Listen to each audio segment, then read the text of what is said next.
Next, we're in La Plata, Maryland for a jury selection. 25-year-old Delvon King is representing himself today on weapons charges after he was caught carrying a regulated firearm during a traffic stop.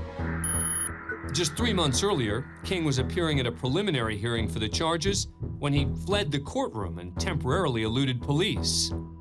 Because of the fleeing incident, King is required to wear a remote control stun cuff on his leg while appearing in court.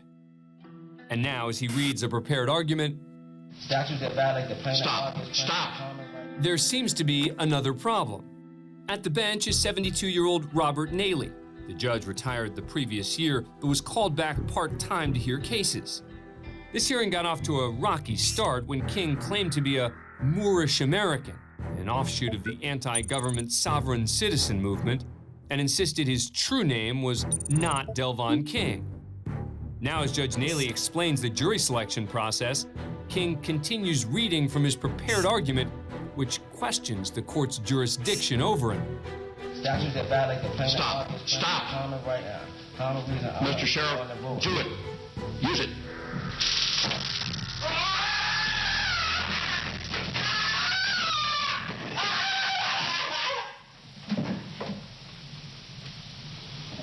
All right, I'm going to take 5. He calms down, and I'll be back. Yes, sir. 5 minutes.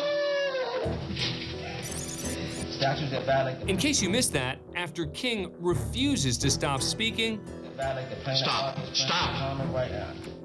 Judge Naley orders the courtroom deputy to activate the stun cuff on King's leg. Mr. Sheriff, do it. Use it. The deputy calmly approaches King, who doesn't appear to see him, and slides his chair out of the way.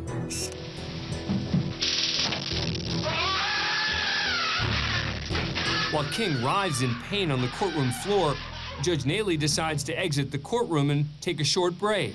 All right, I'm going to take 5 minutes. Yes, sir. 5 minutes. Following the brief recess, Judge Naley resumed the hearing, and King continued representing himself. He later agreed to probation before judgment, meaning in his case, he was sentenced to 2 years in jail on the weapons charge, most of which he'd already served, and in return, no actual conviction would be added to his record. The same cannot be said for Judge Robert Naley. After the courtroom video was made public, the Maryland Court of Appeals immediately rescinded Naley's ability to hear cases. All right. He would also later be charged with a misdemeanor civil rights violation, to which he pleaded guilty, and was sentenced to a year probation, ordered to take anger management classes, and pay a $5,000 fine. Following his sentence, Robert Naley was banned from the bench for life. Thanks for being a fan of Court Cam. Subscribe to A&E to never miss a new video and catch full episodes on aetv.com.